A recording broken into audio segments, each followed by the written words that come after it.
Olá, bom dia a todos vocês. Aqui é Fábio e estamos hoje, nesta quinta-feira, dia de louvor e adoração eucarística, na quinta semana do tempo comum, sendo convidados a Jesus a louvar, a bendizer a Deus por todo o bem que Ele tem realizado em nossas vidas.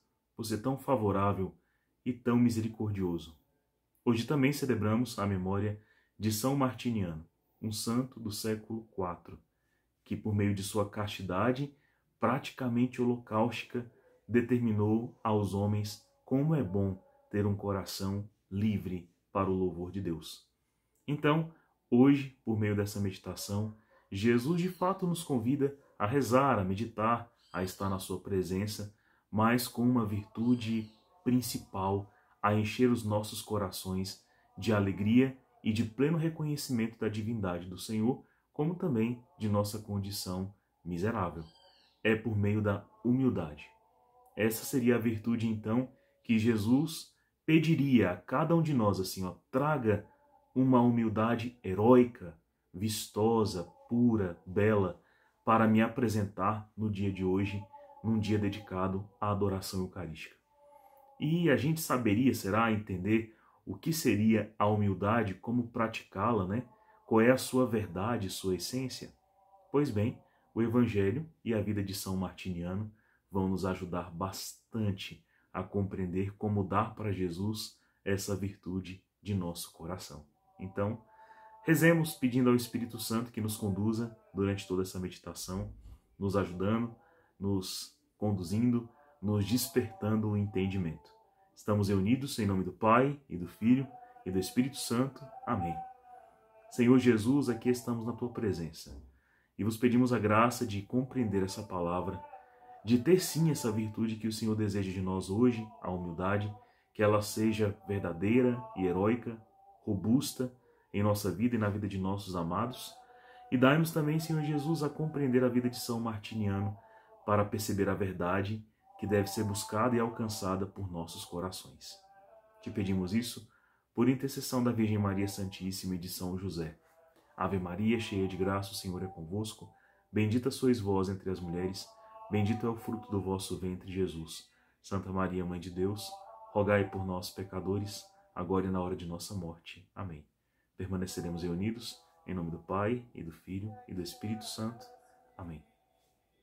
Meus irmãos, então vamos lá ao Evangelho do dia, que está narrado em Marcos 7, versículos de 24 a 30, e diz bem assim, Naquele tempo, Jesus saiu dali e foi para a região de Tiro e Sidônia. Entrou numa casa e não queria que ninguém soubesse que ele estava lá, mas não conseguiu ficar escondido. Uma mulher que tinha uma filha com um espírito impuro ouviu falar de Jesus. Foi até ele, caiu aos seus pés. A mulher era pagã, nascida na Fenícia, da Síria. Ela suplicou a Jesus que expulsasse de sua filha o demônio. Jesus disse: Deixa primeiro que os filhos fiquem saciados, porque não está certo tirar pão dos filhos e jogá-los aos cachorrinhos. A mulher respondeu: É verdade, Senhor, mas também os cachorrinhos, debaixo da mesa, comem as migalhas que as crianças deixam cair. Então Jesus disse: Por causa do que acabas de dizer, podes voltar para casa. O demônio já saiu da sua filha. Ela voltou para casa e encontrou a filha deitada na cama, pois o demônio já havia saído dela. Bom, meus irmãos, que evangelho belo. Existe em cada versículo algo que a gente poderia passar, sei lá, o dia inteiro meditando, né? Por exemplo, por que Jesus, né, ao sair dali da beira de Genezaré, foi para Tiro e Sidônia, que é uma região um pouco mais afastada, entrou numa casa e não queria ser visto por ninguém. Provavelmente, né, depois de uma grande cura, de um grande feito, de uma grande palavra, o Senhor era perseguido por várias pessoas, ou que tinham intenção de prendê-lo, de acusá-lo, de colocá-lo em alguma cilada, ou também de orgulhosos que queriam de Deus vantagens, né, milagres, feitos, mas não comunhão. Veja que quando o homem chega para Jesus, estabelecendo claramente quem Jesus é e também o que a pessoa é, Jesus é tão claro, e deseja sempre uma comunhão tão forte e uma amizade tão bela e tão durável. Então, não é um afastamento, né? Mas é uma clareza da verdade, né? De que ali, naquela região, estava abarroado de pessoas interesseiras, orgulhosas, vaidosas, que queriam um profeta, ou quem sabe, né? Algo mais até do que isso para si. E não queriam a si mesmos para Deus, para a verdade, para a beleza. Pois bem, é exatamente isso o contraponto da virtude que Jesus espera de nós no dia de hoje. A virtude chama-se humildade. Mas a soberba, o orgulho, a vaidade são princípios que atendem bastante a uma paixão desordenada em nós, chamada soberba da vida, na qual nós amamos mais a nós mesmos do que a Deus e do que ao próximo.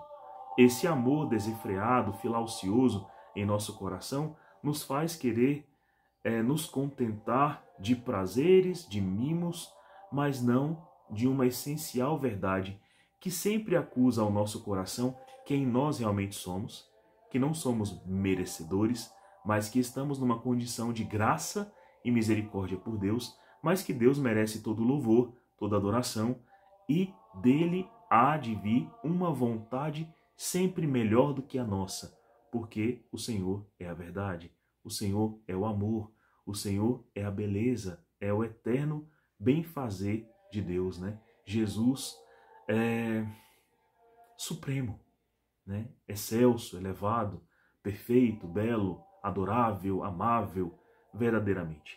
Então, o homem, quando se aproxima desse Senhor, como hoje somos convidados a fazer na adoração, deve reconhecer essa verdade. Ou essa verdade ficará inacessível a ele. Por isso que Jesus estava escondido, né? Mas não conseguiu se esconder. Por quê? A humildade atraiu o olho de Deus. A humildade suplicante, constante, eterna, que queria muito mais do que apenas um favor urgente e imediato. Esse coração que se aproximou de Jesus reconhece de cara quem ele é. E reconhece também quem ela é, né? Então, olha o que essa mulher fez. Então, uma mulher que tinha uma filha com um espírito impuro, ou seja, ela tinha uma necessidade, foi atrás de Jesus porque ouviu de Jesus. E ao chegar até ele, caiu aos seus pés. Sim, a mulher era pagã, nascida da Fenícia, da Síria, ela não era do povo de Deus, o povo eleito, não tinha uma tradição, né, religiosa que ajudasse a conceber a verdade que estava diante dela, né? Então, como que ela alcançaria a sabedoria de que ele fosse o Filho de Deus, de que ele fosse o Messias, de que ele fosse um profeta, de que ele fosse bom, de que ele fosse, na verdade, não só bom, mas o bem, o amor encarnado no ventre da Virgem Maria? Ela não tinha acesso a isso. Mas ao ouvir falar, reconheceu com o coração a necessidade de perceber que ele estava acima de todas as coisas, do natural, do sobrenatural. Ele era a verdade, seu testemunho era autêntico. Então ela foi, prostrou-se, porque reconhecendo-se uma outcast, né, uma forasteira, uma estrangeira, ainda assim ela reconheceu: este é superior. E aí Jesus disse a verdade, simplesmente a verdade. Olha, o correto é que se atenda primeiro aquilo que a profecia pediu, né? Que é o atendimento dos filhos de Israel, das tribos que estavam dispersas, do pastor que era esperado, ansiado, amado e desejado pela vontade de Deus. Eu vim para cumprir a vontade do meu Pai, né? E ainda assim aquela mulher estabelecia com sua humildade aquilo que Jesus omitiu dos soberbos, dos orgulhosos, dos filauciosos, dos luxuriosos, preguiçosos, soberbos, orgulhosos, invejosos, ciumentos, comelões, beberrões. Desses, né, Jesus estava distante. Mas ela se aproximou com humildade e falou assim: sim, não é bom, né, tirar da boca dos filhos para dar aos cachorrinhos. Mas os cachorrinhos, como eu, né, podem se alimentar das migalhas que caem da mesa dos seus patrões. Olha que coisa, meu Deus, é bonito demais, né, isso. E diante dessa verdade exposta com tanta humildade, o olhar de Deus foi irresistível. E imediatamente o demônio, até o demônio, né, se viu acossado pela humildade daquela mulher e imediatamente saiu daquela menina que era atormentada por um espírito impuro, e Jesus simplesmente estabeleceu a verdade para aquela mulher, dizendo: pode ir em paz. Eu jamais vi, né, na casa de Israel uma fé do mesmo jeito, uma fé igual. Pode voltar para casa, tua filha está deitada na cama, pois o demônio já saiu dela. Meus irmãos, se a gente bem soubesse, né, que a humildade é simplesmente a verdade, seria muito mais simples viver. Porque o que é essa verdade? O que é viver essa humildade? É chegar para Deus e dizer assim: Senhor, eu sei quem o Senhor é por causa da fé que o Senhor produziu em mim. O Senhor é tudo, meu Deus, meu amado, meu mestre, meu Senhor. O Senhor é a verdade, é a grande beleza, é a alegria da minha vida, né? Esse é o reconhecimento do que a fé produz em nós. E também uma verdade a respeito de nós, né? De que sou pecador, de que tenho vários pecados, tenho más inclinações, tenho paixões desordenadas em meu coração, mas reconhecê-las e pedir a Deus humildemente mudança, né? Correção. Humildemente dizer: Senhor, me ajuda a amar, me ajuda a perdoar, me ajuda a seguir neste mundo como uma contradição, me ajuda a não desanimar, a não desistir, né? Muitas vezes talvez esse seria o pedido mais honesto de um coração humilde, de dizer para Jesus assim: Senhor, eu já sei que o Senhor é bom, eu sei reconhecer a verdade por causa da fé que o Senhor me deu, mas dai-me a graça de não desistir, não desanimar, né, de caminhar sempre nesta verdade, neste sentido. Dai-me um coração corajoso para levar a tua palavra a quem não tem, a quem nunca recebeu, a quem se vê solitário, né, abandonado.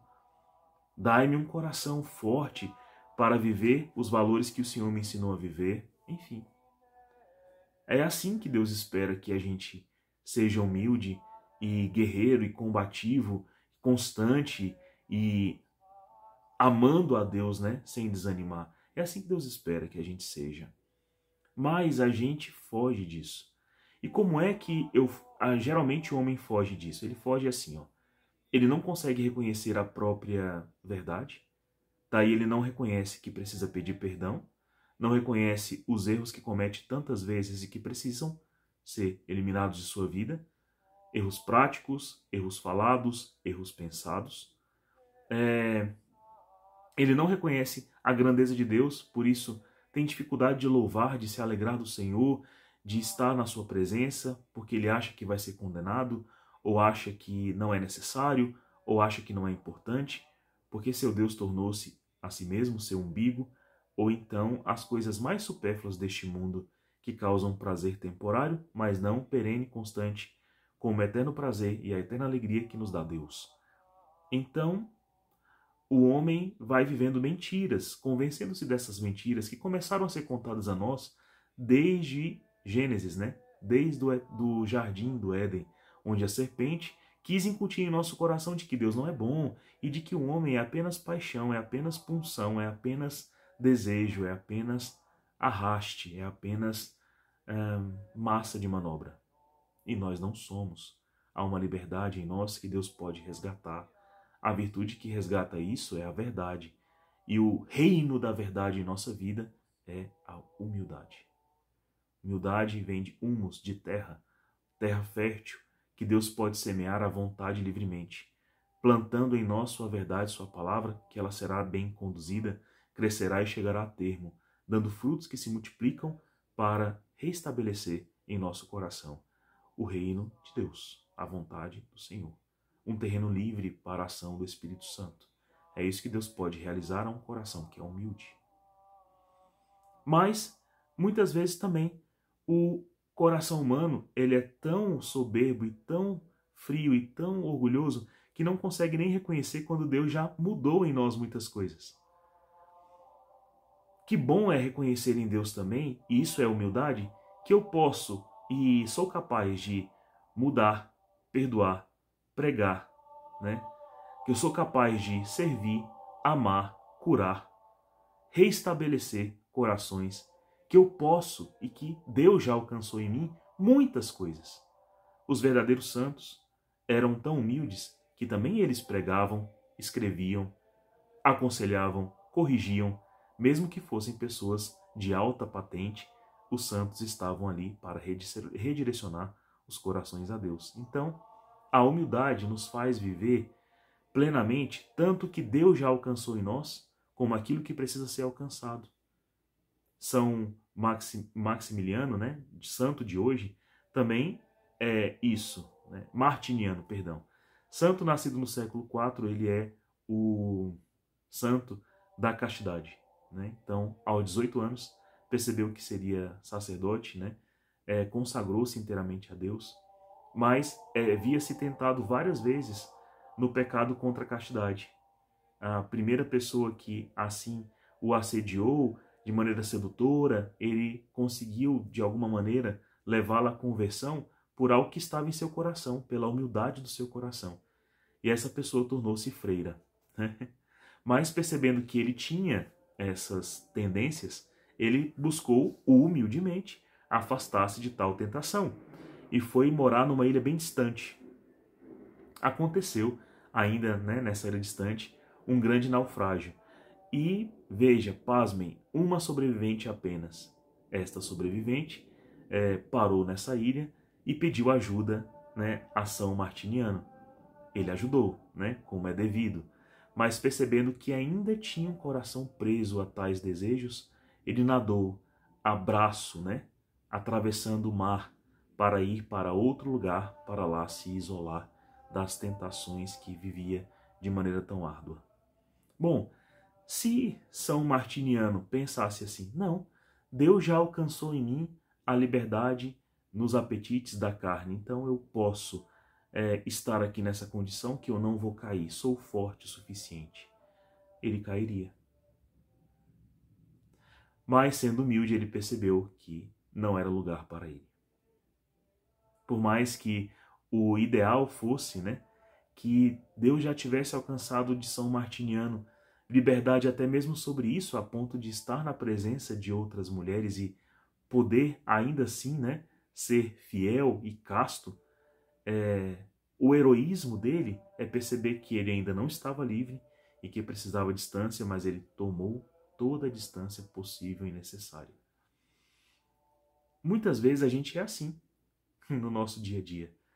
A gente sabe as obras que Deus está encaminhando e precisam vir a termo em nossa vida, mas a gente não se empenha nelas. E muitas vezes Deus já alcançou várias coisas na nossa vida, mas a gente as esfria. Não faz sentido. A humildade, então, hoje é uma virtude que faria a gente melhorar. Aonde a gente já alcançou liberdade, plenitude, atue melhor. E aonde a gente ainda precisa de muita cura, deixa Deus curar, peça por isso. Evite os males, não dialogue com tentações. Santo dia para você, Deus te abençoe muito.